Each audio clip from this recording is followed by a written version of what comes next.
let's talk about a knitting competition, y'all.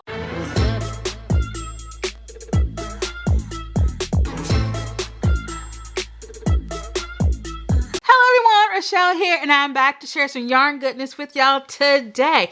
Okay, so today we are going to be talking about the latest knitting show called Game of Wool, Britain's Best Knitter. So of course there will be spoilers, so this is your spoiler alert. Okay, so the show is hosted by Tom Daly, as well as two judges, Di Gilpin and Sheila Greenwell. So you may know Tom as the 5 Olympic medal winner. So he's quite accomplished, and a lot of times when he was getting ready for a diving meet or something like that, he would be knitting to just kind of calm himself down, and sometimes he would be crocheting. So there's also two judges, and they are very well known. They've had a quite a wonderful career. They've worked for Chanel, Vivienne Westwood, I believe Nike. Let's see, who else did they work for? Oh, they also did some work for King Charles himself. So that's pretty amazing. And also Tom, he's wearing like different knitted pieces during each episode. Today we're going to be talking about a bit of an introduction in episode 1, but for each episode he wears an amazing knitted garment. And the garment that he's wearing today is this beautiful, or in today's episode, he's wearing a beautiful knitted cable poncho, and it was designed by Studio Lafiche. So I really like that they give the designers they like on their Instagram pages, they do credit the designers. Now it would have been nice if they credited like the designers and stuff like that during the show, but we're only on the first episode, so we have a lot to get to. So the competition takes place in the beautiful Scottish countryside. I absolutely enjoy looking at all of the clips of the different sheep grazing out in the pasture. It was amazing. And also the competition takes place in the Yarn Barn. It is a dream craft space for knitters, crocheters, any like sort of fiber artists. The Yarn Barn is this it's a beautiful, beautiful place, and I would love to craft in there. So a little bit about the breakdown of the show. The show consists of 10 amateur knitters, and each week one contestant is casted off, and the other one is considered the big knitter, and that's the winner. And so the winner receives a little sheep lapel. It's really cute. So that's how that's broken down. And each episode consists of an individual challenge and a team challenge. So I'm going to go and tell you all of the contestants' names, so that way when I talk about them during this video, you'll know who I'm talking about. So we have Holger, Gordon, Lydia, Dipta, Tracy, Elisa, Meadow, Isaac, Simon, and Stephanie. And apologies if I said any of those names incorrectly, but it's a really nice group. I like how diverse the group is. There's a lot of different age ranges. There's a lot of different backgrounds and things like that. It's a really nice mix of men and women, and they all have different skill levels. Some are even better at crocheting than they are in knitting. And then you have others who are very seasoned knitters that maybe aren't the best at crocheting. So it's a really nice mix of people. Now, I will tell you that you will need a VPN, a virtual private network, in order to be able to watch this show if you are outside of the UK area. So I am using a VPN, and that's how I'm able to watch this show, because it is on channel 4 in the UK. So unfortunately, it's difficult for those outside of the UK to see it. So I just wanted to let you know about that. Also, the show, it has the potential to be amazing. And today we're going to talk about, what I think about the show. But the reason why I just kind of want to talk about this, be like at the beginning, because the show has room for improvement. And there's a lot of YouTube videos out there that's talking about some of the controversies surrounding the show. Like there's a lot of YouTubers that have made really good in-depth videos talking about things that they don't like, controversies, all that sort of thing. But today in my video, we are not going to be focusing on those controversies. We're just going to talk about the things that I like about the show, maybe some areas that I think they can improve in. But for the most part, we're going to keep this positive. But like I said, if you want some more in-depth videos talking about maybe some of the controversies surrounding this show, because it's not a perfect show, you can definitely check out some other YouTubers that have posted some videos there. Okay, let's jump into episode 1. All right, so for the first challenge, the contestants had to knit a bottom-up Fair Isle tank top in the round. And they had to use chunky yarn. Using chunky yarn for a Fair Isle design should be illegal. It should be criminal, but they had to do it. So they only had 12 hours. 12 hours to knit a Fair Isle tank top. That is crazy. That is just crazy. And they could use circular or straight needles. So each of the tank top motifs had to come from a story or, inspiration from each of the contestants, kind of like a personal story. So I'm going to go through and I'm going to talk about each contestant and what I liked about their design and their story. So I loved Lydia's wedding dress inspiration for her tank top. It was a nod to her African heritage, and I love the way the colors of yellow, black, green, and red all come together and work really well together. So I really like that. Up next, Stephanie, she knit her Fair Isle tank top with a really nice rolled neckline. I feel like it really elevated the design.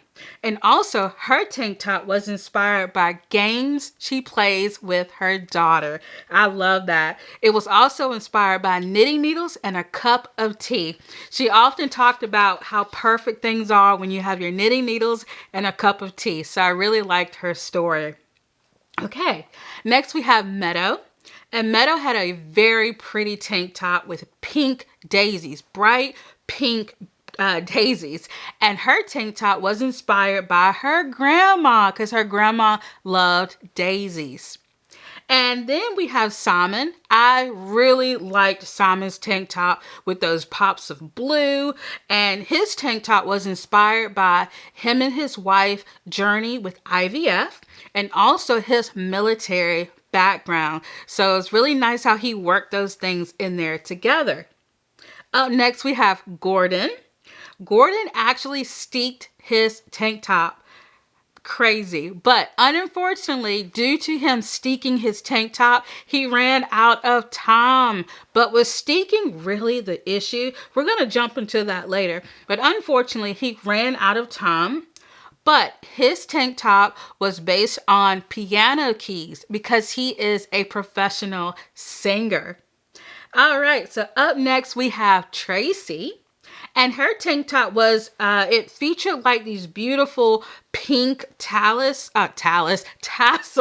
embellishment that was really, really cool. And her tank top was inspired by seeds and trees because she believed that everyone starts off as a seed and grows into a tree. That's her philosophy, and that's what her tank top design was based on. So, moving on to Elisa, her tank top was gorgeous, just gorgeous. I love the bow that she had on the neckline, and then also she had a porthole in the back, and her design was inspired by the fact that she works on a ferry. And also she had a dog motif on her tank top because it was inspired by her dog that she likes to take to the beach. So that's where the waves come from the beach. And I just thought it was so well put together. Next up, we have Isaac's. So I really liked the ducks on Isaac's tank top. They were so fun and so cute. And I liked how he used duplicate stitch. I think he was like one of the only that used duplicate stitch. And I think so. I mean, they use duplicate stitch in other things, but the way he did it was like this really cool technique. And so his tank top was inspired by the Sierra Leone flag, and that was a nod to his heritage because his family is from Sierra Leone.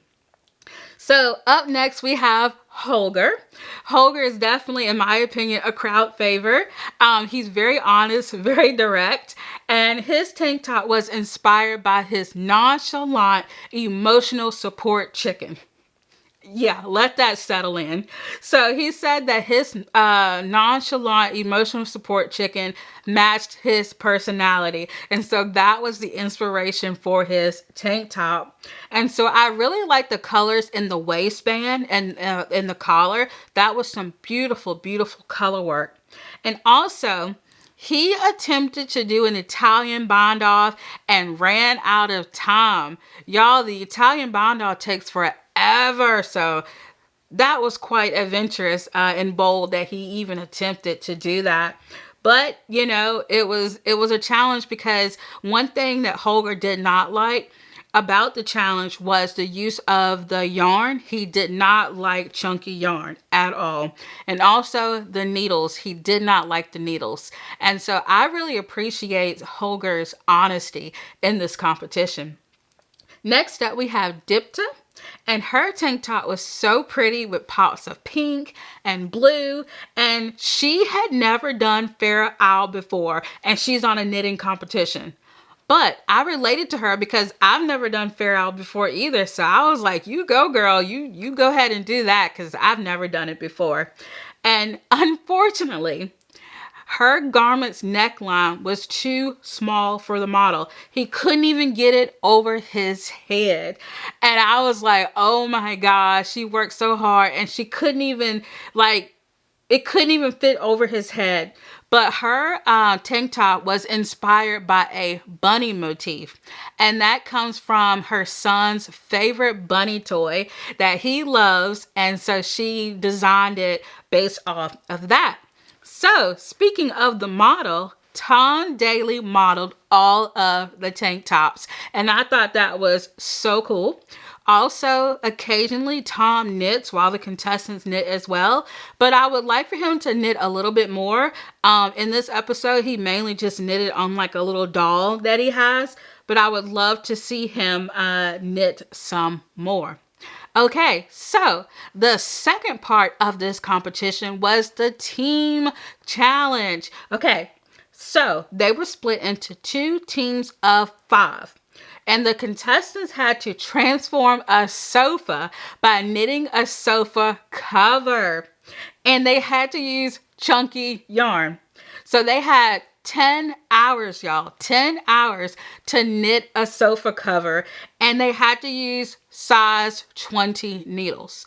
Can you imagine having to knit with size 20 needles? That's insane. Let me know if you've ever done that. So, one team focused on a gradient design, and the other team focused on a sandy sunset vibe. And I really liked what's the word? I really liked how they the concept. Yes, I like the concept of both sofas, but unfortunately it comes down to the construction of the sofas, not so much the concept. And that is where both of these teams differed.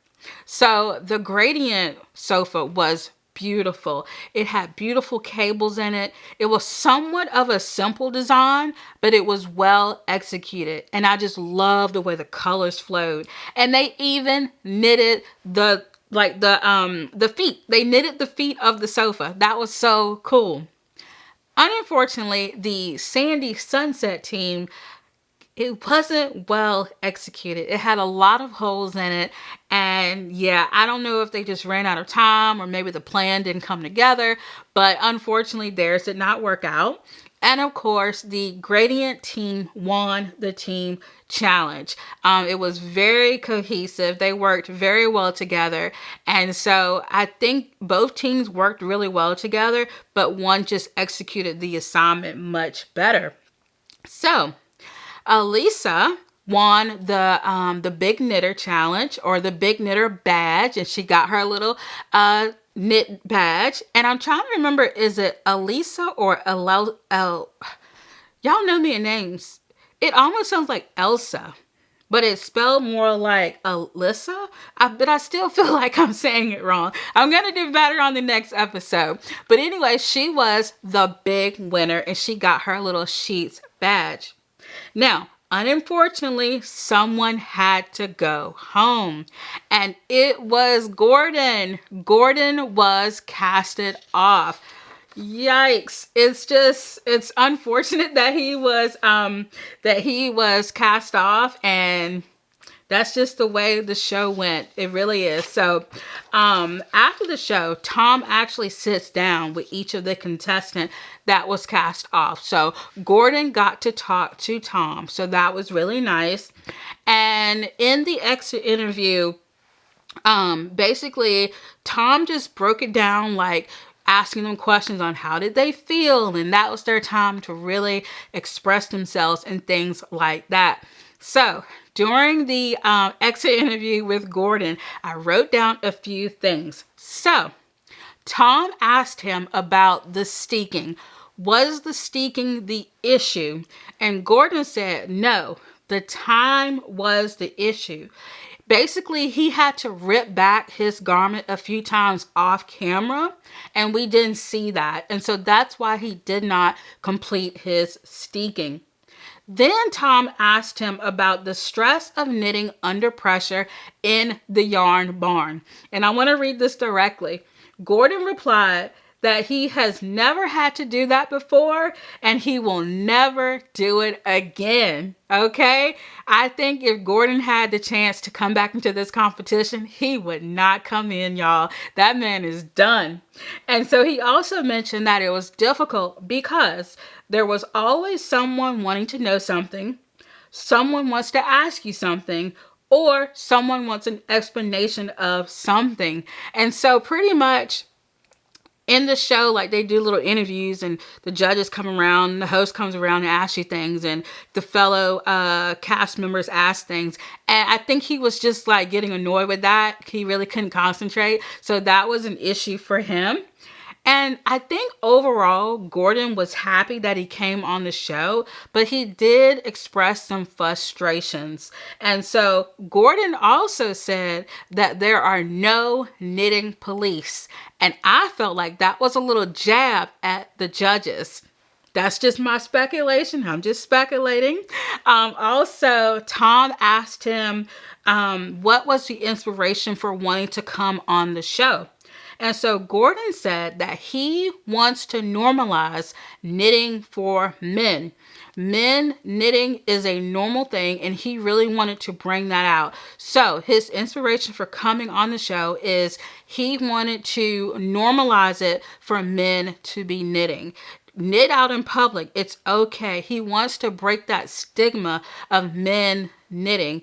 And so I really like that point, because I personally would love to see more men knitting and breaking that stigma. And so I was really proud of him for that. And I just thought that that was really great. And I would love to see that in knitting and crochet. More men crocheting, more men knitting. And so I thought that was really awesome.